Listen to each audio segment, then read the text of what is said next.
It's my first time doing this. It was a great win. I feel like we played super hard from the jump to all the way to the end.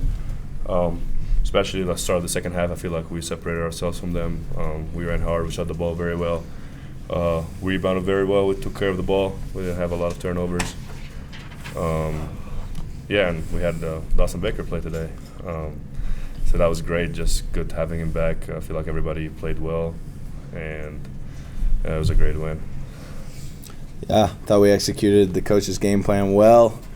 We played together, which is a staple of our team, and we had a lot of fun doing just being us tonight. So y'all can hit us with your questions now. This is Aly's. That was much better, by the way. If you remember last time, he told you may now ask questions. So, can we get a grade on Aly's opening statements? This is his first time. A+. Hey, finals. That's good. Let's man. go. That was a lot better than my grade. I got you.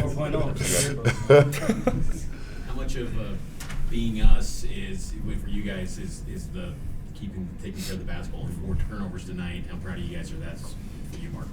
Yeah, I'm really.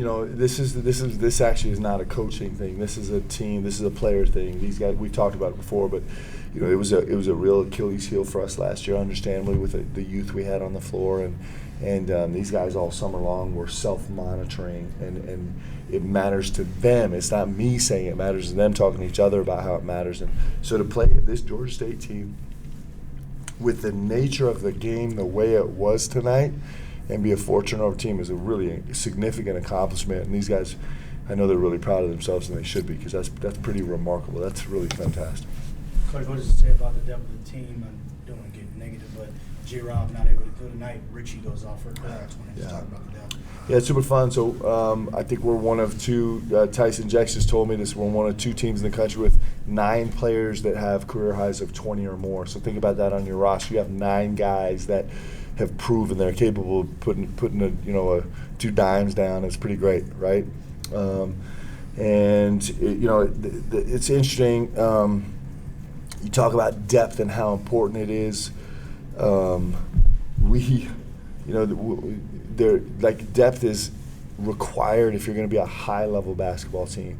You think about us, a couple scenarios. We have Aly and Foose and Atiki. Those are 3 big-time 5s. And we've really had one, at our best, we've had one fully healthy 5. And then you think about our scenario tonight where, we lose Jackson. Fortunately, it's the day where we're trying to break in Dawson a little bit. And every single guy on this team, you think about that, 9 guys that have scored 20, and the other guys are gonna soon, right? And we need every single one of them. And that's what's going to help us get through this gauntlet that we're about to start here soon. What stood out about Richie's performance beyond just his career high points? My play of the game, actually, I said this on the broadcast. My play of the game was an example of Richie being an unbelievable teammate. So we're racing down the floor. Trey Stewart kind of lets a floater pass ahead go. It's a turnover. It's a bad pass. And then Richie flashes the screen and just makes a ridiculous effort to save the play and ends up drawing a foul. And that's being a great teammate. I mean, that's being an elite level teammate, is saving your guys when maybe somebody doesn't make the best decision, or you have their back on penetration, whatever. And that was a really special play to me, because it's just who Richie is. Like, he's going to do everything he can to help everybody on this team. Aly, your comfort level for a few weeks now, being in the starting 5, and just maybe your overall health with the knee, and you feel like your progress right now. Yeah, I feel just more confident playing with the guys. It's easy to just play with the guys when everybody wants to contribute and be better and shoot the ball. I feel like I'll give credit to the guys and the coaching staff as well in practice, just being able to practice together and just jump on the game and play together. And they communicated with me. They asked me what do I want and how to be better all together, and I give them all credit for that. That's why I feel just confident to play. For both, go ahead. I'm just brag about Aly for a second. So we were walking out of the gym yesterday, and Aly has the leading assist turnover ratio in the country. He just doesn't quite qualify yet, and so he threatened that he wasn't going to pass the ball for the next 2 games so he can get in there. But he did come up with a 4-0, okay? And Dallin is starting to get a little jealous, so Dallin's like, fine, I'll see you at 4-0. I'm going to go 6-0. It's pretty special what these guys are doing.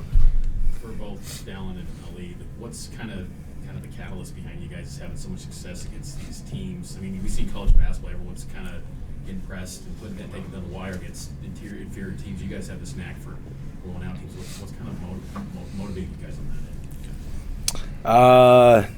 A year of experience definitely helps. Learned that the hard way last year. I think also we've taken big strides in our mental approach to each game. We have what we call the P Squad. They're huge for us, and they help us in our mental approach. And we focus a lot less on who's in front of us and a lot more on what makes us special. And we feel like when we put our energy into those things, that it allows us to find success no matter who's matched up in front of us. Mark, what would you say about Dawson's performance tonight? I was really proud of Dawson. So huge, major kudos to Dawson and to Michael Davey, who's the best probably at any level in the business, and Rob Ramos, because Dawson's only been able to be in some of live practice for 2 days. That's it. And we played him more minutes than we intended. Did he get to 10? What was he at? He was at 8:45. Played him more minutes than we intended, and he looked like he was totally comfortable. And so they've done an unbelievable job keeping his health and conditioning and strength up when he hasn't been able to be on the floor. I mean, come on, he's gonna be really excited. You guys feel the same way, right? I know our guys do. He's gonna be a really helpful. He's gonna be a really helpful part of this team. He's a beautiful kid. Why no Marcus tonight? Was it just you're waiting still? Yeah. So Marcus and I talked before the game. So Marcus has been out. Marcus has been out since June. And so he's been in practice live for the last 2 days, but he's had a way longer break away than Dawson. Marcus, we kind of felt like let's give him one more week to kind of like incorporate himself, get a little bit more live play under his belt, and so we made the decision before the game that we were most likely going to just hold on for another week. Ali, two more questions. Ali, where did your passing ability come from? You always had that? Not really. I feel like it came through when I was in the NBA Academy in Australia. I feel like I felt more joy passing the ball and getting my teammates to score than myself. Obviously, everybody likes to score, but I feel like it's the same way when I pass the ball or get my teammates open by screening hard or running in transition hard to get them open. And it kind of just came through. I feel like I'm just taller than everybody, and not a lot of people have my skill level. Even today they were pressuring me a little bit, and I feel like I kind of just didn't get nervous. And my teammates did a great job just getting open and helping me not turn the ball over. So, but yeah, I feel like it just kind of got better, and it's a perfect team here just to be able to have a big man who can pass, so everybody gets wide open shots, and that's what we've proven. Last question. Mark, what's the initial intel on Jackson?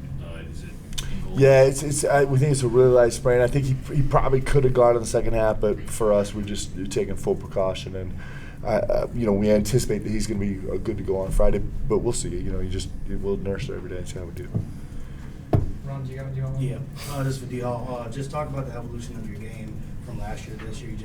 Doesn't matter if the shot clock is at 5, big time moments, second half, you're getting clutch shot after clutch shot. Yeah, big part of that is just the emphasis this offseason to grow my game. Sat down with the coaches at the end of the year, and we talked about things that we wanted to really grow, and shooting off the bounce was one of them. And it's just they have complete confidence in me, and I have full confidence in my game, and so it leads to the shots that you see out there tonight. I also wanted to circle back. Ali said not a lot of guys can pass like him. No one can pass like him. That's right. I'm going to talk this is the last one, I promise. So this is the fastest that BYU's been to 10 wins since 2010. Obviously only a third of the way through the season, but kind of what does it mean to be on track with that Sweet 16 team from 13 years ago? It's awesome. It's exciting, but it's just one game at a time for us. I think the most rewarding part for me is I think that we continue to believe more and more in who we're trying to be.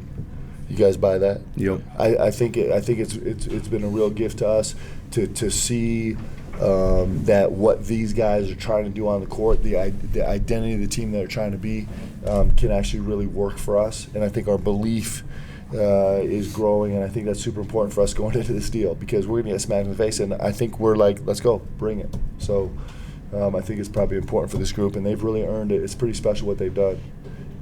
So, Thanks, guys. thank you guys. Appreciate you all being here.